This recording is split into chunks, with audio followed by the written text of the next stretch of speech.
नमस्कार, मैं हूं सुधीर चौधरी और डिकोड के इस वीकेंड एडिशन में आपका बहुत बहुत स्वागत है। शनिवार और रविवार को इस वीकेंड एडिशन में हम आपको इस हफ्ते की चुनिंदा खबरें और उनका विश्लेषण दिखाते हैं। ये वो खबरें होती हैं जिनका आपके जीवन पर सीधा प्रभाव पड़ता है या जिनसे आप कुछ नया सीख सकते हैं, यानी आपके ज्ञान में वृद्धि होती है। और हमारा मकसद आपका समय बर्बाद करना नहीं है, बल्कि हम चाहते हैं कि आप अपना जितना भी समय हमें दें उसका एक एक मिनट हमारे और आपके लिए कीमती होना चाहिए। तो अब इस हफ्ते की खबरों को डिकोड करते हैं। इस समय पूरी दुनिया में अमेरिका के राष्ट्रपति डोनाल्ड ट्रंप के भारत पर लगाए गए 50% टैरिफ की चर्चा हो रही है। इस बीच भारत ने भी ये साफ कर दिया है कि ट्रंप के टैरिफ के सामने भारत झुकेगा नहीं। प्रधानमंत्री मोदी ने कहा है कि उनके लिए किसानों का हित ही सर्वोच्च है और इसके लिए वो कोई भी कीमत चुकाने के लिए तैयार है। आज आपको हम ये बताएंगे कि कैसे टैरिफ की आपदा भारत के लिए एक बड़ा अवसर बन सकती है। एक तरफ ट्रंप भारत पर भारी टैरिफ लगा रहे हैं और दूसरी तरफ पाकिस्तान के सेना प्रमुख असीम मुनीर को अमेरिका भी बुलाया जा रहा है।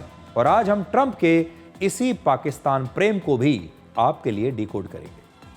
आज डिकोड करने का विषय यह भी है कि राहुल गांधी को भारत से इतनी नफरत क्यों हो गई है। क्या राहुल गांधी को भारत में अब कुछ भी अच्छा नहीं लगता और वो प्रधानमंत्री मोदी का विरोध करते करते क्या भारत का ही विरोध करने लगे हैं। और आज आखिर में आपको ये भी बताने वाले हैं कि कैसे राहुल गांधी पाकिस्तानी मीडिया के सुपरस्टार बन गए हैं। पाकिस्तान के नेता और पाकिस्तान का मीडिया उन्हें भारत का सबसे सच्चा नेता क्यों बता रहा है।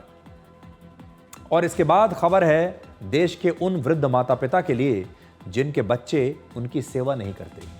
केरल हाई कोर्ट में एक 100 वर्ष की मां को अपने ही बेटे से इसलिए मुकदमा लड़ना पड़ा क्योंकि वो 2000 रुपए का गुजारा भत्ता अपनी मां को देना नहीं चाहता। आज आप सबको ये विश्लेषण जरूर देखना चाहिए और आज हमारी आपसे अपील है कि अपने आसपास ऐसे वृद्ध लोगों की मदद के लिए आपको जरूर आगे आना चाहिए। अमेरिका के राष्ट्रपति डोनाल्ड ट्रंप ने भारत पर 25% का अतिरिक्त टैक्स और लगा दिया है और अब 25 + 25 ये मिलकर भारत पर कुल 50% टैरिफ अमेरिका का लग चुका है। 25% पहले लगाया था और आज 25% अतिरिक्त टैरिफ और लगा दिया डोनाल्ड ट्रंप ने। ट्रंप के 25% अतिरिक्त टैरिफ लगाने पर भारत सरकार ने कहा है कि भारत पर अमेरिका ने जो ये कदम उठाया है वो बहुत दुर्भाग्यपूर्ण है। कई अन्य देश भी अपने अपने राष्ट्रीय हितों को ध्यान में रखते हुए ऐसे ही कदम उठा रहे हैं। ये कार्रवाई अनुचित है, अन्यायपूर्ण है और अविवेकपूर्ण है, ये भारत सरकार ने कहा है। और भारत अपने राष्ट्रीय हितों की रक्षा के लिए सभी जरूरी कदम उठाएगा। इसलिए आप देख लीजिए कि भारत भी झुकने के लिए तैयार नहीं है। भारत ने भी तुरंत ये फैसला आने के थोड़ी देर के बाद इसका करारा जवाब दे दिया है और कहा है कि भारत वही काम करेगा जो उसके हित में है और वो वहाँ रहने वाले जो 140 करोड़ लोग हैं उनके हित में जो भी होगा भारत वो कदम उठाएगा। यानी भारत दबाव में नहीं आएगा।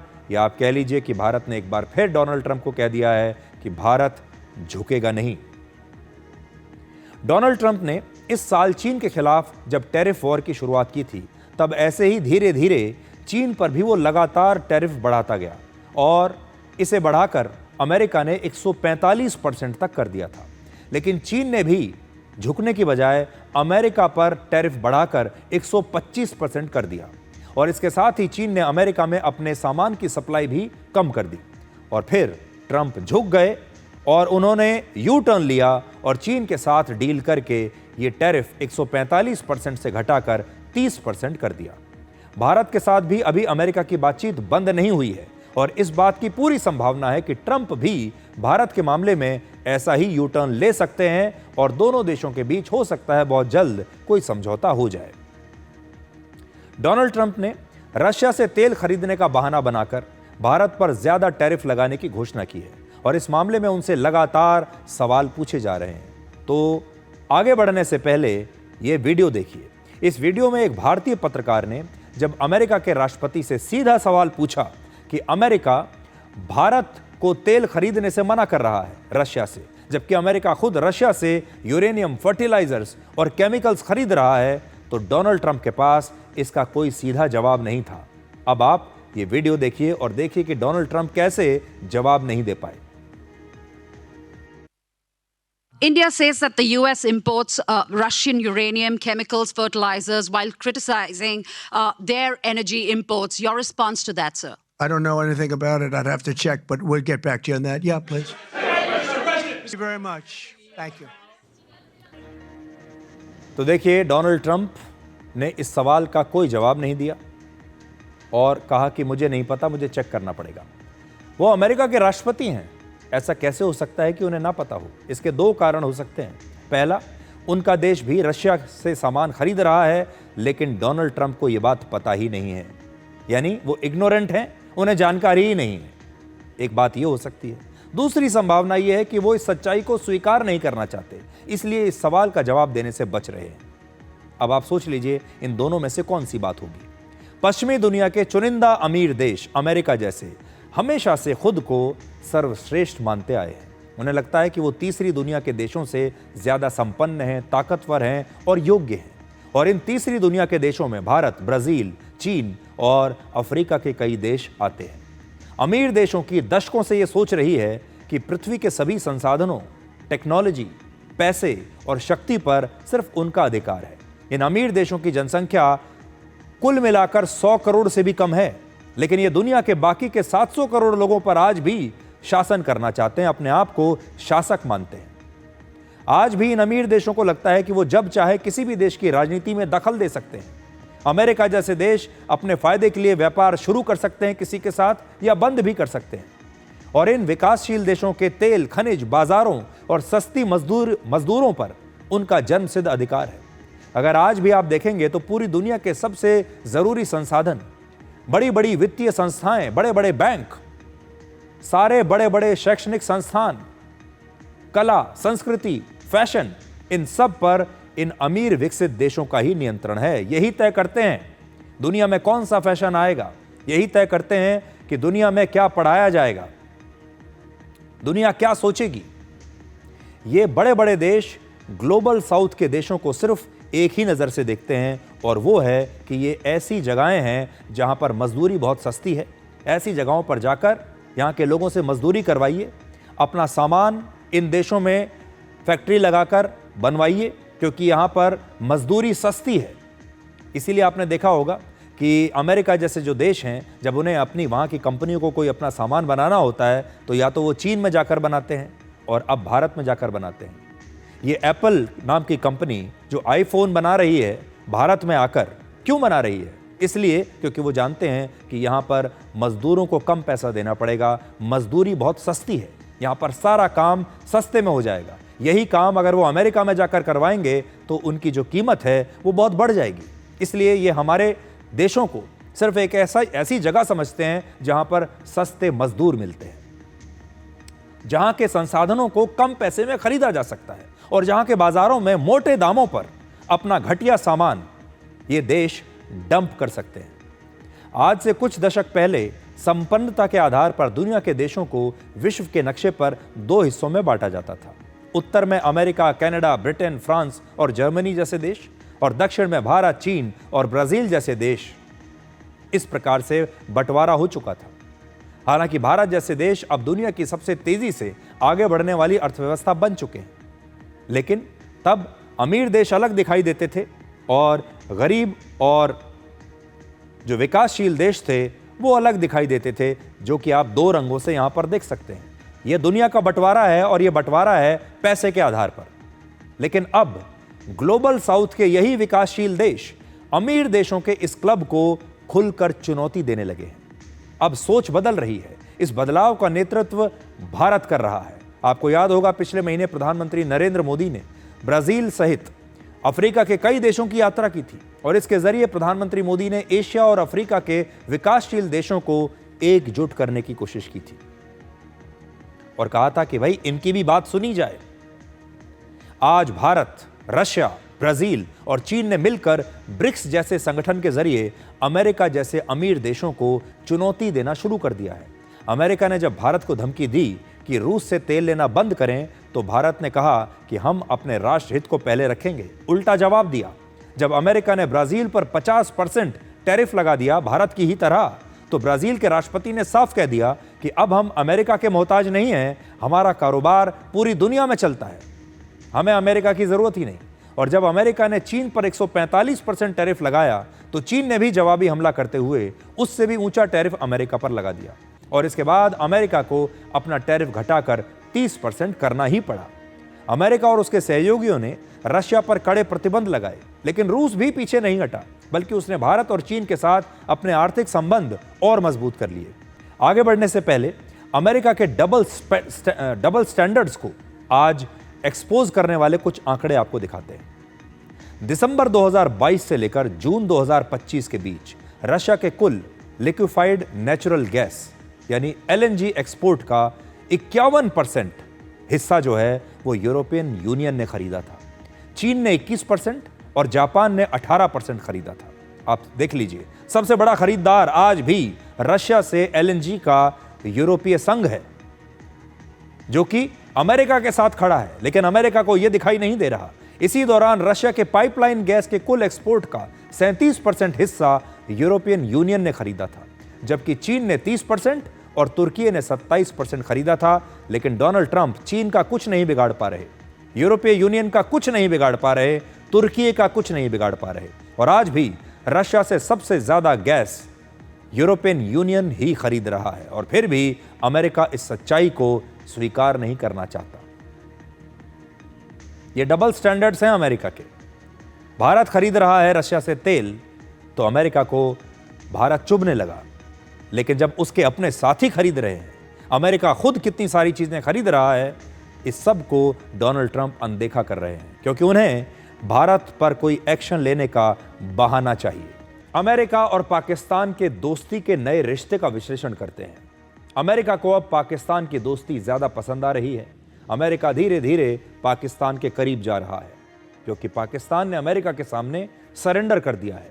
अब सवाल यह है कि आखिर ऐसा क्या हुआ है कि अमेरिका को अब पाकिस्तान ज्यादा अच्छा लगता है और भारत और अमेरिका की दोस्ती 54 साल के अपने सबसे निचले स्तर पर पहुंच गई है। अमेरिका ने पाकिस्तान के आर्मी चीफ जनरल असीम मुनीर को एक बार फिर से अपने देश बुलाया है।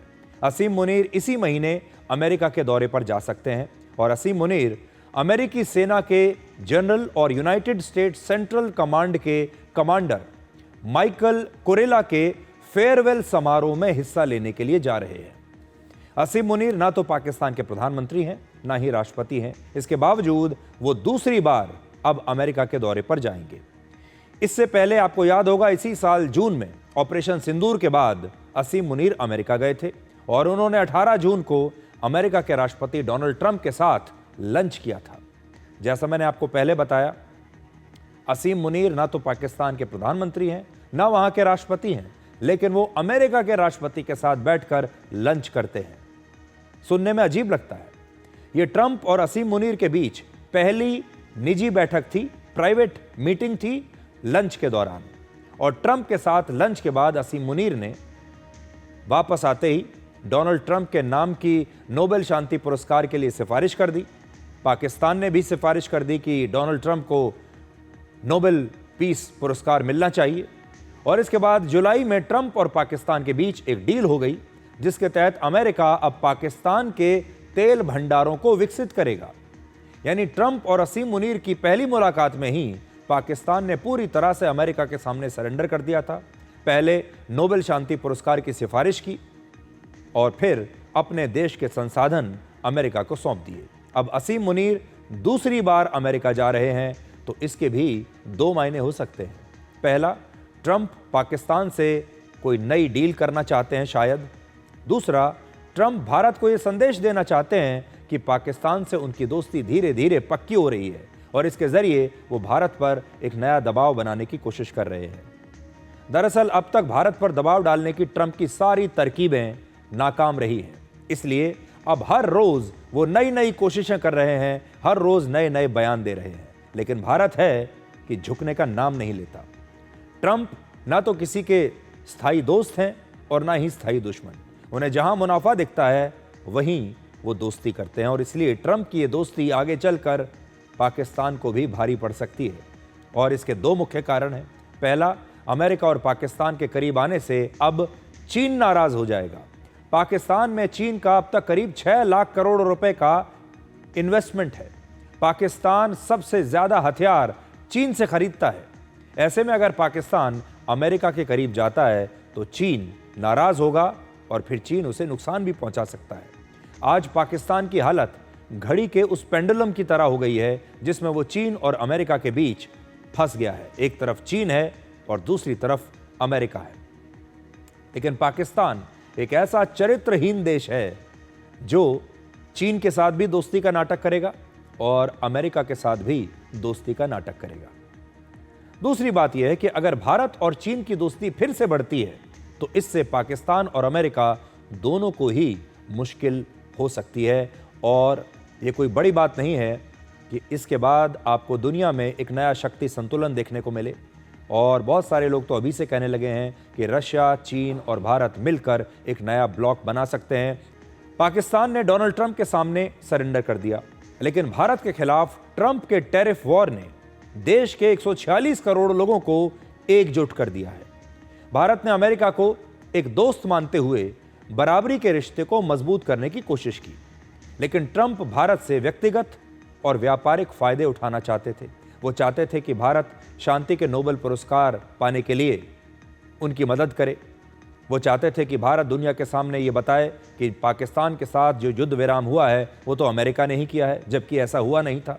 और भारत ने सच बोला, प्रधानमंत्री मोदी ने सच बोला, और सच ये है कि इस युद्ध विराम में अमेरिका का कोई हाथ नहीं था।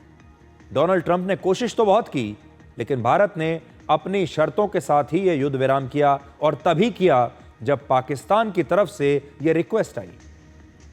डोनाल्ड ट्रंप लगातार श्रेय लेना चाहते थे, लेकिन भारत ने और भारत के प्रधानमंत्री नरेंद्र मोदी ने उन्हें यह श्रेय दिया नहीं, और यह बात उन्हें चुभ गई।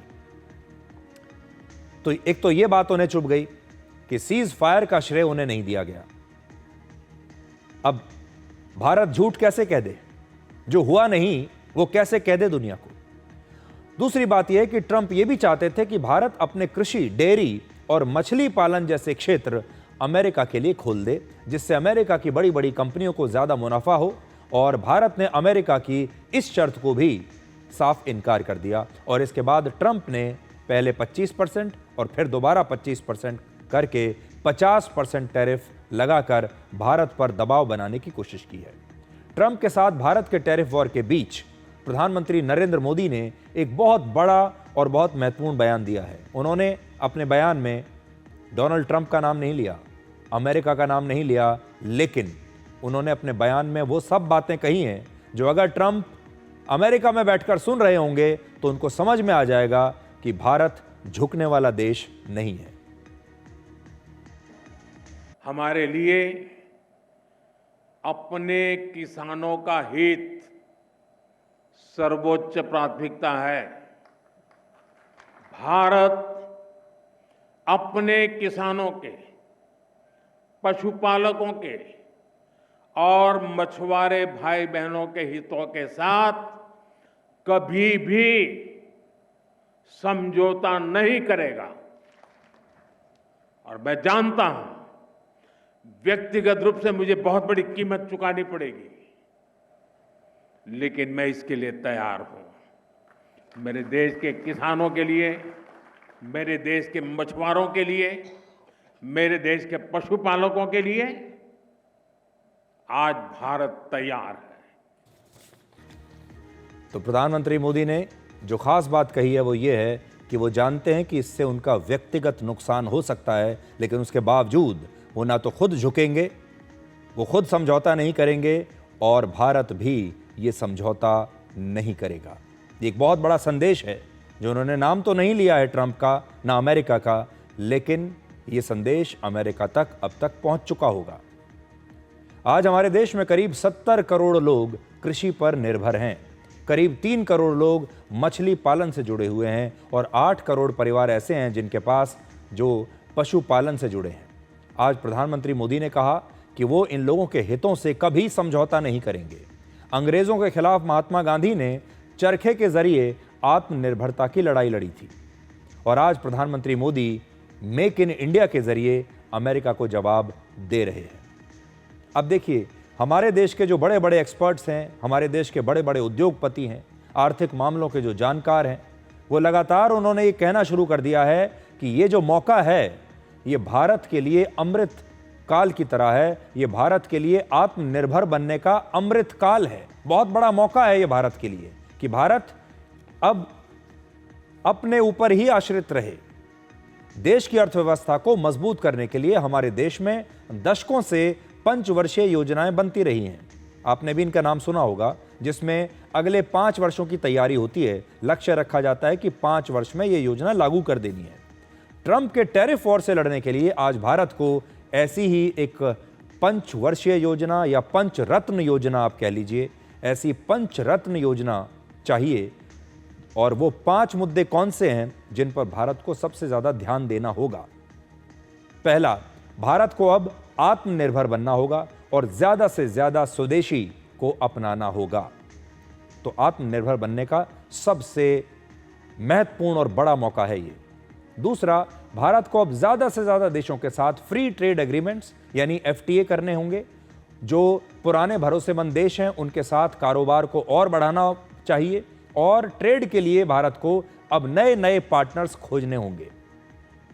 तीसरा, भारतीय सामानों को अब एक ग्लोबल ब्रांड के रूप में स्थापित करना होगा और हमें अपनी क्वालिटी इतनी सुधारनी होगी, अपनी क्वालिटी अपने सामान की इतनी बेहतरीन करनी होगी कि दुनिया के किसी भी देश में जहां जबरदस्त कंपटीशन है, बड़ी से बड़ी प्रतियोगिता में भी हमारा सामान कंपीट कर पाए। अगर हम महंगा भी बेच रहे हैं तो दुनिया आकर महंगे दाम पर भी हमारे सामान को खरीदे। हमें अपना सामान इतना बेहतर क्वालिटी का बनाना होगा जिससे हमें किसी प्रकार के प्रोटेक्शन की जरूरत ही नहीं है, हमें किसी प्रकार की सब्सिडी की आवश्यकता ही नहीं है, हमारा सामान ही इतना अच्छा है। चौथा, MSME यानी छोटे और मध्यम उद्योगों को ज्यादा बढ़ावा अब हमें देना होगा। और पांचवा, पर्यटन के क्षेत्र में भारत में अपार संभावनाएं हैं। आज पर्यटन को बढ़ावा देकर रोजगार के मौके भारत को और बनाने होंगे और विदेशों से आने वाली कमाई भी बढ़ानी होगी। ये 5 मौके हैं, 5 सूत्र हैं जो भारत को अभी करने चाहिए। वर्ष 2024 में भारत ने दुनिया भर में 70 लाख करोड़ रुपए का एक्सपोर्ट किया था और इससे अमेरिका को केवल 7 लाख करोड़ रुपए का एक्सपोर्ट किया गया था। इस पूरे एक्सपोर्ट में देखिए अमेरिका का शेयर आप देख लीजिए। पिछले साल हमने 70 लाख करोड़ रुपए का एक्सपोर्ट किया है और इसमें से हमने सिर्फ 7.3 लाख करोड़ रुपए का एक्सपोर्ट अमेरिका को किया है। तो अमेरिका का शेयर कितना कम है यह आप देख लीजिए। और 7 लाख करोड़ रुपए के एक्सपोर्ट में से भी केवल 3,40,000 करोड़ रुपए के सामान पर ट्रंप ने यह टैरिफ लगाया है।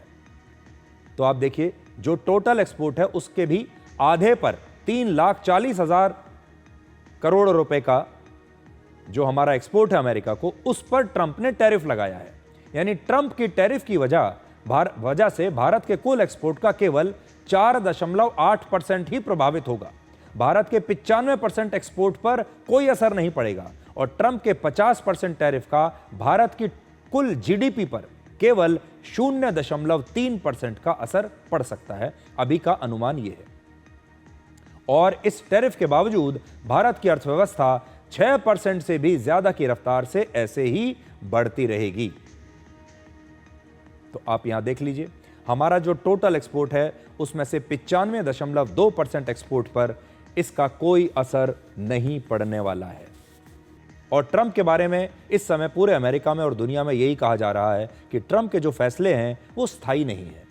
ट्रंप आवेश में आकर कुछ भी फैसला कर लेते हैं और उसके बाद आगे चलकर उन फैसलों को पलट देते हैं। 1930 के दशक के बाद आज अमेरिका में सबसे ज्यादा टैरिफ है। अमेरिका में कई अर्थशास्त्री बार बार ट्रंप को चेतावनी दे रहे हैं कि टैरिफ वॉर की वजह से अमेरिका में महंगाई बढ़ सकती है, इससे अमेरिका को फायदा नहीं नुकसान होगा।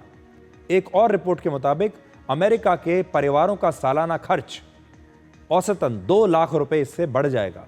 अमेरिका में वर्ष 2025 के अंत तक 5 लाख नौकरियां खत्म हो सकती हैं और इस साल के आखिर तक अमेरिका में बेरोजगारी की दर 0.3% तक बढ़ सकती है।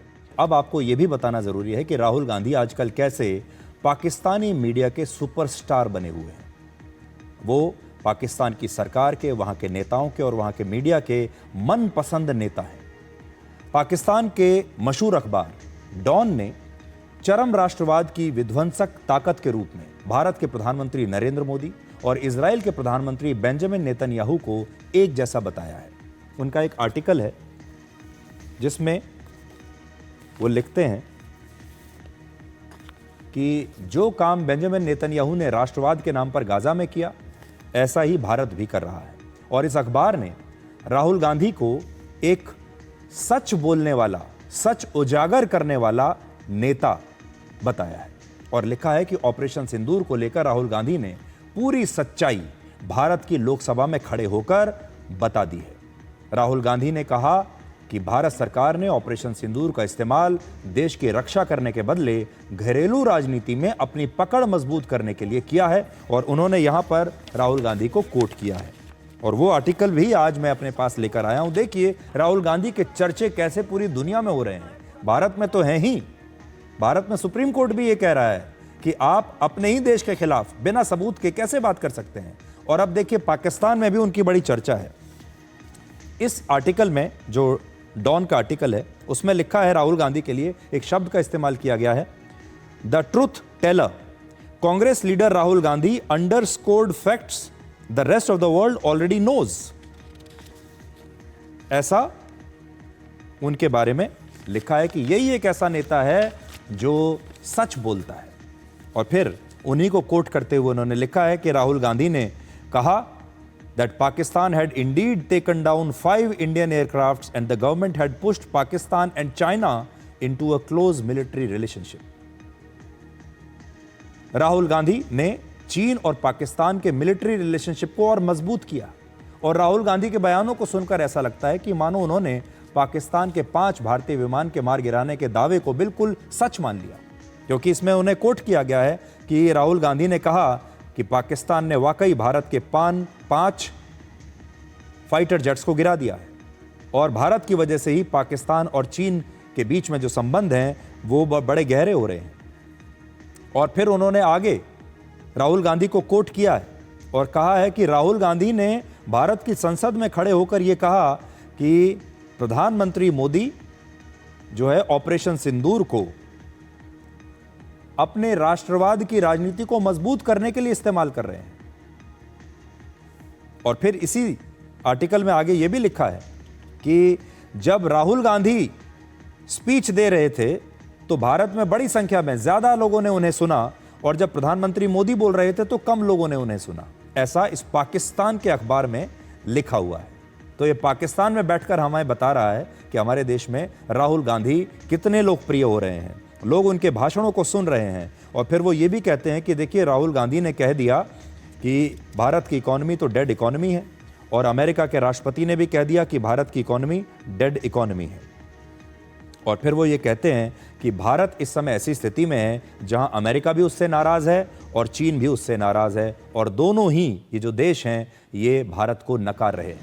तो पाकिस्तानी मीडिया खुद भारत के बारे में जो बात लिखता है, कहता है, वही बातें राहुल गांधी भी कहते हैं और इसीलिए पाकिस्तान का मीडिया बढ़ चढ़कर उनके सबूतों के आधार पर ये लंबे लंबे लेख लिखता है।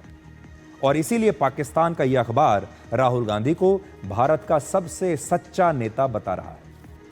जैसा मैंने आपको बताया, सुप्रीम कोर्ट ने तो आज ही राहुल गांधी को कहा है कि अगर आप सच्चे भारतीय होते तो भारतीय सेना के बारे में ऐसा बयान ना देते। जबकि पाकिस्तान को लग रहा है कि राहुल गांधी भारत के सबसे सच्चे नेता हैं। इस विरोधाभास को जरा पकड़िए। भारत की सुप्रीम कोर्ट कहती है कि अगर आप सच्चे भारतीय होते तो ये ना कहते और पाकिस्तान कहता है कि वही सबसे सच्चे भारतीय हैं। और आज भी पाकिस्तान राहुल गांधी के बयानों का इस्तेमाल करके भारत का मजाक उड़ाने की कोशिश कर रहा है। पाकिस्तानी मीडिया ने इजराइल पर गाजा में नरसंहार का आरोप लगाया है इसी आर्टिकल में। और असल में इस आर्टिकल के जरिए वो क्या कोशिश कर रहा है, वो प्रधानमंत्री मोदी और इजराइल के प्रधानमंत्री बेंजामिन नेतन्याहू को एक जैसा बता रहा है। ये दोनों एक जैसे हैं, राष्ट्रवाद के नाम पर आगे बढ़ रहे हैं। लेकिन आज हम उसको ये बताना चाहते हैं पाकिस्तान को, और जिन्होंने भी ये आर्टिकल लिखा है, कि वो कहते हैं कि भारत और इजराइल एक जैसा है। आज हम आपको यह बताते हैं कि भारत और इजराइल नहीं, पाकिस्तान और इजराइल एक जैसा है। उनका जो मूल स्वरूप है वो एक जैसा है। और वो कैसे, आप देखिए। बंटवारे के समय पाकिस्तान में करीब 14% हिंदू थे। 1947 में जब भारत का बंटवारा हुआ, पाकिस्तान में 14% हिंदू थे, जो आज मुश्किल से 2% बचे। कहां गए ये सारे हिंदू? भारत में आज भी 14% मुस्लिम आबादी है और इजराइल में आज भी 21% अरब मुस्लिम रहते हैं। और बंटवारे के समय से अगर तुलना करें तो भारत में अल्पसंख्यकों की आबादी पहले से भी और ज्यादा बढ़ गई है। तो पाकिस्तान में तो हिंदुओं का दमन हो रहा है और वो बात कर रहा है इजराइल की और भारत की। भारत में तो मुसलमानों की संख्या बढ़ रही है, पाकिस्तान में हिंदुओं का दमन हो रहा है, संख्या घट रही है। इजराइल में भी ऐसा ही है। पाकिस्तान हमेशा फिलिस्तीन और कश्मीर पर भारत और इजराइल के खिलाफ एक प्रोपेगेंडा करता है। और आप इस बात को समझिए, जबकि खुद पाकिस्तान और इजराइल के बीच कई समानताएं, तो यह समझिए कि ये दोनों देश कैसे एक जैसे हैं। पूरी दुनिया में दो देश ऐसे हैं जिनका जन्म सिर्फ एक धर्म के लोगों को सुरक्षित रखने के नाम पर हुआ है, यानी इनका जन्म ही धर्म के नाम पर हुआ है। और ये दो देश हैं पाकिस्तान और इजराइल। पाकिस्तान का जन्म वर्ष 1947 में भारत के मुसलमानों को सुरक्षित रखने के नाम पर हुआ और उसके ठीक एक साल बाद 1948 में यहूदियों के लिए इजराइल नाम का एक अलग देश बनाया गया। दूसरे विश्व युद्ध के दौरान हिटलर ने 60 लाख यहूदियों की हत्या कर दी थी और इसीलिए दुनिया भर के यहूदियों के लिए एक अलग देश का निर्माण हुआ और वो देश है इजराइल। के सारे दुनिया भर के जो यहूदी हैं इस देश में जाएंगे, जबकि भारत के मुसलमानों पर ऐसा कोई खतरा नहीं था। और ये दोनों ही देश यानी पाकिस्तान और इजराइल सिर्फ ब्रिटेन की वजह से अस्तित्व में आए। हालांकि पाकिस्तान ने अब तक इजराइल को एक देश के रूप में मान्यता नहीं दी है और इसीलिए पाकिस्तान के लोगों को इजराइल जाने की अनुमति नहीं है और यह बात पाकिस्तान के पासपोर्ट पर भी लिखी होती है। तो आप देख लीजिए कि पाकिस्तान का मीडिया आजकल ऐसे लोगों की तलाश में है जो भारत में रहकर पाकिस्तान के प्रोपेगेंडा को आगे बढ़ा सके। विपक्ष के कई बड़े बड़े नेताओं को अब तक इस बात का भरोसा नहीं है कि पहलगाम आतंकवादी हमले में पाकिस्तान ही शामिल है, जबकि भारत के गृह मंत्री संसद में खड़े होकर अमित शाह ने 29 जुलाई को संसद में बाकायदा यह बताया था कि ऑपरेशन महादेव में मारे गए आतंकवादियों की राइफलों की जांच से यह साबित हो चुका है कि इन्हीं हथियारों से आतंकवादियों ने पहलगाम में हमला किया था। यानी भारत के गृह मंत्री ने संसद में इस बात की पुष्टि की है एक शपथ के तहत। लेकिन इसके 3 दिन बाद भी कांग्रेस के नेता मणिशंकर अय्यर भारत के सबूतों पर विश्वास करने को तैयार नहीं है। मतलब मणिशंकर अय्यर को पाकिस्तान पर पूरा भरोसा है, लेकिन भारत जो सबूत दे रहा है उन पर जरा भी विश्वास नहीं है। जरा उनकी ये बात फिर से सुन लीजिए। किसी ने नहीं कहा वो जो 33 देश थरूर और उनके लोग गए हों कि पाकिस्तान जिम्मेवार है। यूएन ने भी नहीं कहा कि पाकिस्तान जिम्मेवार है। अमेरिका ने नहीं कहा कि पाकिस्तान जिम्मेवार है। हम ही इकलौता है जो अपने छाती को पीटते हुए कहते हैं कि हाय हाय पाकिस्तान है जिम्मेवार। कोई मानने को तैयार नहीं है। हम कोई सबूत नहीं पेश कर पा रहे हैं जिससे कि लोग मुतमैन हो कि हम जानते हैं कि कौन सी पाकिस्तानी एजेंसी है जिसने ये हरकत किया है। अब चीन के साथ तो हम लगे हुए हैं बातचीत में। हम ये नहीं जानते कि चीन के फौजी लोग पाकिस्तान के एयरफोर्स के बगल में बैठे थे इस युद्ध को चलाने के लिए। तो आप चीन से बात करने को तैयार हो तो पाकिस्तान से क्यों नहीं बात करते? अब आप जरा भारत की स्थिति को समझिए, कितना बड़ा दुर्भाग्य है। भारत शायद दुनिया का अकेला ऐसा देश होगा जिसे युद्ध काल में भी सीमा के बाहर युद्ध लड़ना पड़ता है और अपनी सीमा के अंदर बैठे लोगों से भी लड़ना पड़ रहा है।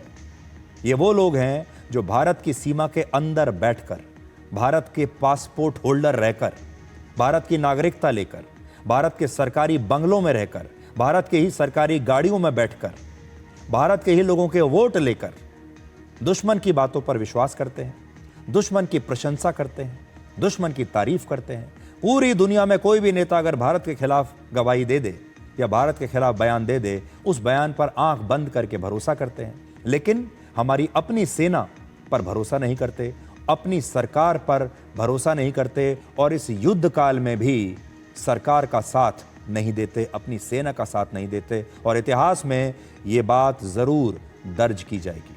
हम ये बात पहले भी कहते रहे हैं कि कांग्रेस पार्टी भटक गई है। कांग्रेस पार्टी को एक कंस्ट्रक्टिव ऑपोजिशन की भूमिका निभानी चाहिए। राहुल गांधी को विपक्ष के नेता के तौर पर पॉजिटिव राजनीति करनी चाहिए। राहुल गांधी को बताना चाहिए कि उनके पास मोदी सरकार से बेहतर क्या है, कौन सा फॉर्मूला उनके पास है, वो देश को कैसे ठीक कर सकते हैं।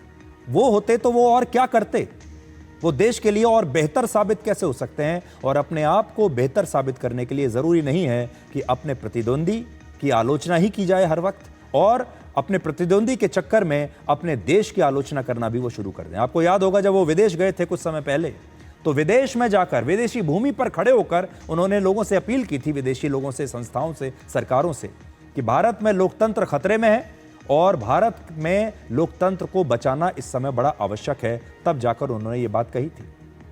तो अब आप सोचिए, भारत का इतना बड़ा नेता भारत से बाहर जाकर अगर ये बात करे भारत के बारे में कि भारत का लोकतंत्र तो अब खत्म होता जा रहा है, दुनिया को इसे बचाना चाहिए, तो आप समझिए कि उस नेता के मन में क्या है, भारत के प्रति इतनी नफरत क्यों है, आज बड़ा सवाल यह है। अब पहले आप ये वीडियो देखिए जिसमें आपको सिर्फ तबाही दिखाई देगी, और ये तबाही बादल फटने से नहीं हुई है या फिर किसी भीषण भूकंप की वजह से ये तबाही नहीं हुई है। इस बर्बादी की वजह है एक ऐसा युद्ध जो पिछले 1 साल 10 महीने से लगातार चल रहा है, और इजराइल के हमलों के बाद गाजा में 80% इमारतें अब नष्ट हो चुकी हैं। यानी हर 10 में से 8 घर तबाह हो चुके हैं, जिसकी वजह से गाजा की 23 लाख आबादी में से 18 लाख लोग बेघर हो चुके हैं।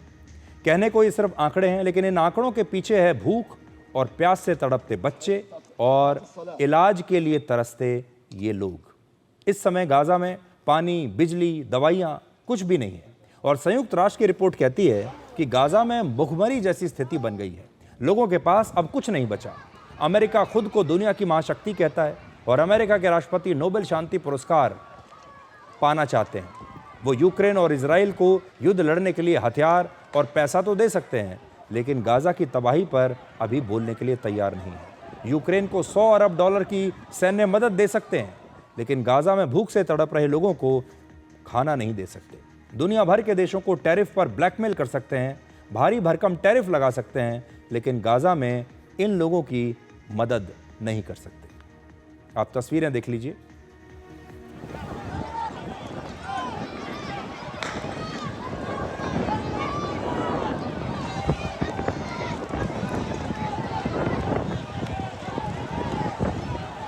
तो गाजा भी इसी दुनिया का हिस्सा है और ये लोग भी इसी दुनिया के हिस्से हैं, लेकिन देखिए कि कैसे पूरी दुनिया चुपचाप ये सब होते हुए देख रही है। अब अगला विश्लेषण इस देश के वृद्ध माता पिताओं के लिए है, ऐसे लोगों के लिए है जिनके बच्चे उनका ध्यान नहीं रखते।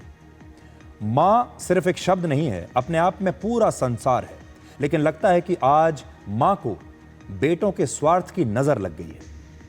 ये जो कहानी मैं अब आपको सुनाने वाला हूं, ये केरल की कहानी है। केरल में एक माँ को, जिस माँ की उम्र 100 साल है, उस माँ को अपने ही बेटे से सिर्फ 2000 रुपए प्रति महीने की मदद लेने के लिए कोर्ट के चक्कर लगाने पड़ रहे हैं, और बेटे ने सिर्फ अपने 2000 रुपए बचाने के लिए अपनी माँ के खिलाफ ही अदालतों में लंबी कानूनी लड़ाई लड़ी। जब इस मामले में पहली बार कोर्ट में याचिका दायर हुई, तब उस समय इस माँ की उम्र 92 वर्ष थी, लेकिन अपने बेटे से इंसाफ की लड़ाई लड़ते लड़ते आज इस माँ की उम्र 100 साल हो चुकी है। एक माँ ने अपने 8 साल 92 वर्ष की उम्र से लेकर 100 साल की उम्र तक अपने बेटे से 2000 रुपए लेने के इंतजार में गुजार दिए। केरल हाईकोर्ट का यह मामला पूरे देश की आत्मा को झकझोरने वाला मामला है, और आज मैं अपने साथ केरल हाईकोर्ट के इस फैसले की कॉपी लेकर आया हूं। इसके हर पेज पर हमारे समाज की कड़वी सच्चाई लिखी है। यकीन मानिए, इस फैसले के दौरान अदालत की टिप्पणी सुनकर आपको भी बेहद तकलीफ होगी। भारत जैसा देश, हमारी संस्कृति में मां को भगवान के बराबर माना जाता है। आज आप ये सोचने पर मजबूर हो जाएंगे कि आखिर भारत जैसे महान देश में एक मां की ऐसी दुर्दशा कैसे हो सकती है। हमने आपको बताया था कि कैसे पिछले कुछ दिन पहले अयोध्या में एक 80 साल की बुजुर्ग महिला को उसके ही परिवार के लोग सड़क पर मरने के लिए छोड़कर चले गए थे। और अब यह मामला केरल के कोल्लम से आया है। अपने बेटे से सिर्फ 2000 रुपए के लिए कानूनी लड़ाई लड़ने वाली इस बुजुर्ग मां का नाम है जानकी अम्मा। उम्र है 100 साल और उनके बेटे का नाम है उन्नी कृष्ण पिल्ले। उनकी उम्र है 57 साल। सबसे पहले इस फैसले का पहला पन्ना आपको दिखाता हूं। एक बेटे ने अपनी मां से अदालत में लड़ने के लिए वकीलों की पूरी फौज उतार दी। बेटे की तरफ से 1-2 नहीं बल्कि 9 वकील केस लड़ रहे हैं, जबकि उसकी मां की तरफ से सिर्फ एक सरकारी वकील था। बेटे की तरफ से देखिए 1, 2, 3, 4, 5, 6, 7, 8, 9 वकील हैं। ये आप देख रहे हैं, ये 9 वकील, ये बेटे के वकीलों की फौज है जो उसी की मां के खिलाफ लड़ रही है। फैमिली कोर्ट ने मां के पक्ष में फैसला सुनाते हुए बेटे को हर महीने 2000 रुपए देने का आदेश दिया, लेकिन बेटे ने इस फैसले के खिलाफ 3 साल बाद हाई कोर्ट में याचिका दायर कर दी। सबसे मार्मिक टिप्पणी इस मामले में फैसला देने वाले जज की है और उन्होंने लिखा कि मुझे शर्म आती है कि मैं एक ऐसे समाज का हिस्सा हूं जहां एक बेटा अपनी 100 साल की मां को हर महीने सिर्फ 2000 रुपए देने से बचने के लिए इतनी बड़ी कानूनी लड़ाई लड़ रहा है। ऐसा उन्होंने लिखा है। इस फैसले में कोर्ट ने आगे यह कहा कि एक बेटा अपने माता पिता का ऋणी होता है और उनकी सेवा करना बेटे का कर्तव्य है। एक बेटे को कभी यह नहीं भूलना चाहिए कि वो आज जो कुछ भी है अपने माता पिता की वजह से है। मां का दर्जा सिर्फ जन्म देने तक सीमित नहीं है, मां ही बेटे का पहला घर होती है, ऐसा इसमें लिखा है। लेकिन जब बेटा बड़ा हो जाता है, शादी कर लेता है, अपना अलग नया घर बसा लेता है, तब भी वो अपनी मां का ही बेटा रहता है। शादी के बाद एक बेटे की जिम्मेदारी और बढ़ जाती है, लेकिन कई बार हम अपनी जिंदगी में इतने व्यस्त हो जाते हैं और ये भूल जाते हैं कि हमारी सिर्फ एक आवाज हमारी मां का पूरा दिन शुभ बना देती है, बना सकती है। कोर्ट के इस फैसले में कहा गया है कि जैसे जैसे माता पिता बूढ़े होते हैं, उनका स्वभाव, पसंद, नापसंद और व्यवहार बदलने लगता है। बुजुर्गों में एक तरह का बचपना आने लगता है और यह बचपना स्वाभाविक है। उस समय हमें यह बात ध्यान रखनी चाहिए कि जब हम छोटे थे, जिद करते थे, बात बात पर रोने लगते थे, तब हमारी मां ने हमें प्यार और धैर्य से संभाला। उसी तरह का धैर्य हमें अपने बूढ़े माता पिता के लिए दिखाना चाहिए। बुढ़ापे में अगर मां जिद्दी हो जाए तो बेटे को कानून से नहीं बल्कि दिल से जवाब देना चाहिए। बच्चों का कर्तव्य है कि वो समझदारी और सहनशीलता से अपने माता पिता को संभालें, ऐसा इस आदेश में लिखा हुआ है। ये सारी बातें जो इसमें लिखी हैं मैं आपको पढ़कर बता रहा हूं। और केरल हाईकोर्ट का ये फैसला भारत में बुजुर्ग माता पिता के हालात की एक सच्ची तस्वीर है। इस खबर को देखने के बाद आपके मन में भी ये इच्छा जरूर होगी कि आप जानकी अम्मा की मदद कैसे कर सकते हैं। और मैं आज आपसे ये अपील करना चाहता हूं, जानकी अम्मा 100 साल की है। हमारे देश में 140 करोड़ लोग रहते हैं, ये भारत देश है। क्या हम सब मिलकर जानकी अम्मा और उनके जैसी और महिलाओं की और दूसरी जो वृद्ध माताएं हैं उनकी मदद नहीं कर सकते? तो आज मेरी आप सबसे अपील ये है कि आप जानकी अम्मा की मदद कीजिए। और जानकी अम्मा का पता जो है वो आपकी स्क्रीन पर है। आप इस पते पर जानकी अम्मा से संपर्क कर सकते हैं, उन तक पहुंच सकते हैं। और हमारी मंशा बस यही है कि अगर जानकी अम्मा का जो सुपुत्र है, अगर वो उन्हें 2000 रुपये नहीं देना चाहता, तो इस देश में जानकी अम्मा के न जाने कितने करोड़ों बेटे पैदा हो जाएंगे जो जानकी अम्मा के लिए कुछ भी करने के लिए तैयार है। केरल की यह घटना एक चेतावनी है। भारत को अब बुजुर्गों के लिए कोई ठोस नीति अपनानी होगी। अगर आपके बच्चे भी आपके साथ ऐसा ही करते हैं तो आप भारत के कानून का सहारा ले सकते हैं। भारत में बुजुर्गों की आर्थिक, सामाजिक और भावनात्मक सुरक्षा के लिए 2007 में एक कानून बना था और इस कानून के तहत माता पिता की देखभाल करना बच्चों की कानूनी जिम्मेदारी है, नैतिक जिम्मेदारी नहीं, कानूनी जिम्मेदारी है। वो कानून के तहत बाध्य हैं आपकी जिम्मेदारी उठाने के लिए। बुजुर्ग माता पिता मेंटेनेंस की अर्जी दे सकते हैं और ट्राइब्यूनल बच्चों को 10,000 रुपए या उससे ज्यादा गुजारा भत्ता देने का आदेश दे सकता है। अगर संपत्ति अपने नाम कराने के बाद आपके बच्चे माता पिता की देखभाल नहीं करते, आपकी देखभाल करने से मना कर देते हैं क्योंकि संपत्ति तो उनके नाम हो ही चुकी है, तो देश के माता पिता आज इस बात को ध्यान से सुन लें कि माता पिता अपने बच्चों से अपनी संपत्ति वापस ले सकते हैं। यह उनका कानूनी अधिकार है और माता पिता को घर से निकालने पर बच्चों को आज 3 महीने की जेल या 5,000 रुपए का जुर्माना हो सकता है। और यह कानून हिंदू, मुसलमान, सिख, ईसाई यानी सभी धर्मों के बुजुर्गों पर लागू होता है। दुर्भाग्य यह है कि इस कानून के बारे में भारत में बहुत ही कम लोग जानते हैं। मुश्किल से 12% बुजुर्ग ही अपनी इस कानूनी शक्ति के बारे में जानते हैं। वरिष्ठ नागरिकों की मदद के लिए सरकार की तरफ से एक हेल्पलाइन नंबर भी है और यह नंबर है आपकी स्क्रीन पर 14567 और इस पर देश भर के बुजुर्ग माता पिता किसी भी परेशानी या मुश्किल होने पर फोन करके मदद मांग सकते हैं। तो आज का हमारा ये जो विश्लेषण है ये समर्पित है हमारे देश के वृद्ध माता पिता के लिए और आपके बीच हम ये जागरूकता पैदा करना चाहते हैं कि आपको कहीं भी इस प्रकार के अगर कोई वृद्ध मिलते हैं, माता पिता इस प्रकार के मिलते हैं, तो उनकी ऐसे मदद कीजिए जैसे वो आपके अपने माता पिता हैं। अब हम आपको पुनर्जन्म के बारे में एक खबर दिखाएंगे। मृत्यु जीवन का सबसे बड़ा सत्य है और इस सत्य से सभी लोग डरते हैं। सब जानते हैं कि एक ना एक दिन इस सच से उनका सामना होगा।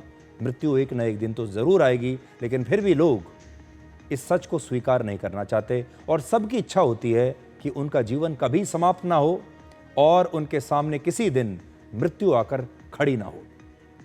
और हर व्यक्ति चाहता है कि अगर ऐसा हो भी जाए तो उसे दूसरा जीवन मिल जाए। ये दूसरा जीवन कैसे मिल सकता है?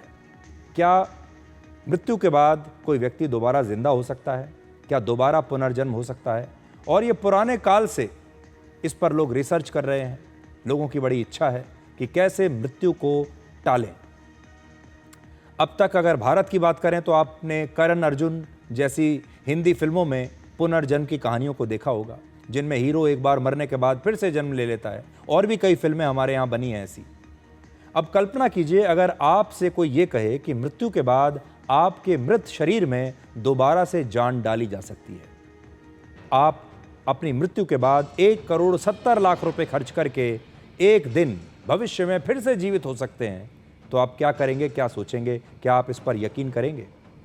आज हम इसी कल्पना को आपके लिए डिकोड कर रहे हैं। मृत्यु के बाद जीवन कोई नया विचार नहीं है। सदियों पहले भी इंसान ने मृत्यु को मात देने की कोशिश की थी और आपको याद होगा मिस्र में जो ममीज के ज़माने से लेकर आज के क्रायोनिक्स तक इंसान की यही कोशिश रही है कि कैसे मृत्यु को हराया जाए। प्राचीन काल में मिस्र में लोगों का मानना था कि मृत्यु के बाद भी जीवन संभव है और वो तब होगा अगर मृत शरीर सुरक्षित रहे, और इसी सोच के साथ ममी बनाई जाती थी। मृत शरीर को एक विशेष प्रकार की औषधियों और बाकी लेपों के साथ सुखाया जाता था, फिर उसे कपड़े में अच्छी तरह लपेटकर हमेशा के लिए संरक्षित कर दिया जाता था। उस समय जो उच्च वर्ग के लोग होते थे वो उनकी मम्मी बनाई जाती थी। जो उस समय के जो राजा होते थे, जो शाही खानदान के लोग होते थे, उन सबको इसी तरह रखा जाता था ताकि वो दोबारा कभी जीवित हो सके। पुनर्जन्म भारत में भी सिर्फ एक मान्यता नहीं है, बल्कि युगों से चली आ रही सनातन संस्कृति का एक हिस्सा है, जो कहती है कि इंसान का शरीर कभी मरता नहीं। इंसान का शरीर मरता है, आत्मा कभी मरती नहीं। आत्मा एक बार फिर नए शरीर में जन्म लेती है और इसी को पुनर्जन्म कहते हैं। पुनर्जन्म अब सिर्फ एक मान्यता या कल्पना नहीं है, अब ये विज्ञान बन चुका है। और जर्मनी की एक कंपनी ने इंसानों को मृत्यु के बाद फ्रीज करके उनकी बॉडी को भविष्य में फिर से जिंदा करने का सपना दिखाया है। और ये यूरोप की पहली क्रायोनिक्स लैब है। क्रायोनिक्स का मतलब क्या है, पहले आप ये समझिए। क्रायोनिक्स एक ऐसी प्रक्रिया होती है जिसमें किसी इंसान के मरने के बाद उसकी डेड बॉडी को -196 डिग्री सेल्सियस के टेम्परेचर में रख दिया जाता है और फिर लिक्विड नाइट्रोजन के बीच उसे फ्रीज कर दिया जाता है ताकि मृत शरीर के अंगों को खराब होने से बचाया जा सके। और जो प्रक्रिया होती है जिससे शरीर खराब होने लगता है, वो प्रक्रिया रुक जाती है। और भविष्य में जब मेडिकल साइंस इतनी तरक्की कर लेगा कि मृत शरीर को दोबारा जीवित किया जा सकेगा, तब फ्रीज किए गए ये शव यानी इन मृत शरीरों को दोबारा से जीवित किया जा सकेगा।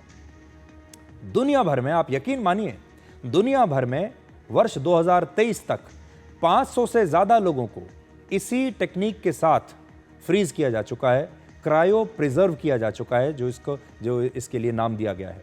जबकि 1500 से 5500 लोगों ने क्रायो प्रिजर्वेशन की सुविधा पाने के लिए खुद को रजिस्टर किया है, पैसा दे दिया है कि जब हमारी मौत होगी तो हमारे शरीर को ऐसे ही रखा जाए, और जब कभी आगे चलकर कोई ऐसी टेक्नोलॉजी आई कि शरीर को दोबारा जिंदा किया जा सकता है तो हम दोबारा जिंदा होना चाहेंगे।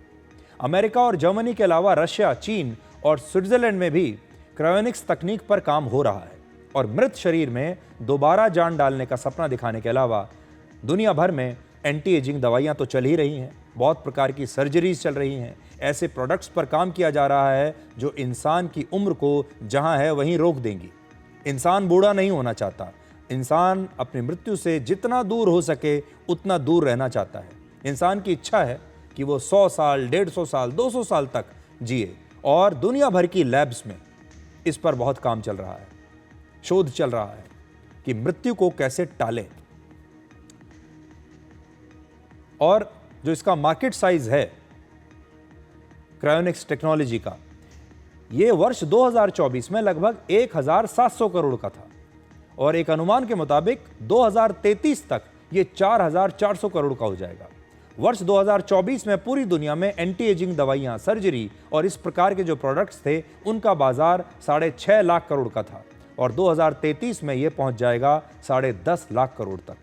भारत में भी एंटी एजिंग का जो कुल बाजार है ये 2024 में 21,250 करोड़ का था, और 2033 तक ये भी 34,000 करोड़ रुपए का हो जाएगा, क्योंकि सबको युवा दिखना है, सबको जवान दिखना है, और लोग ये चाहते हैं कि कैसे वो लंबे समय तक जवान बने रहें।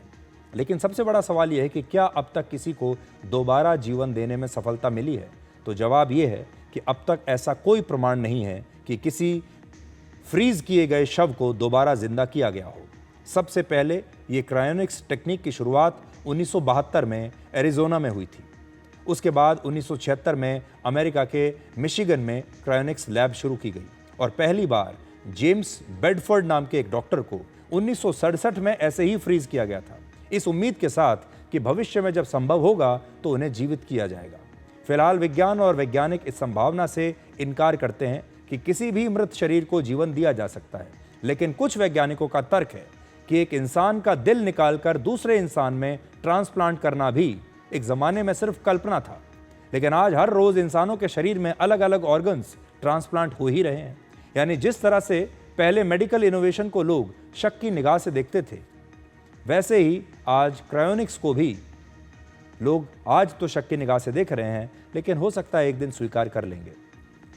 अमेरिका में इस प्रक्रिया को कानूनी मंजूरी मिल चुकी है, लेकिन सिर्फ उस इंसान पर जिसे कानूनी रूप से मृत घोषित किया जा चुका हो, और तभी उसे भविष्य में फिर से जीवित किए जाने की उम्मीद पर संरक्षित किया जा सकता है। लेकिन अभी बाकी के जो देश हैं उन्होंने अभी इसे मान्यता नहीं दी है। तो देखिए, ये टेक्नोलॉजी है, दुनिया के अलग अलग देशों में अलग अलग कंपनियां न जाने किस कॉन्सेप्ट पर अलग अलग प्रकार के शोध कर रही हैं, रिसर्च कर रही हैं, और उसमें जो सबसे ज़्यादा जो शोध है वो मृत्यु को टालने पर है। तो आज डिकोड में इतना ही।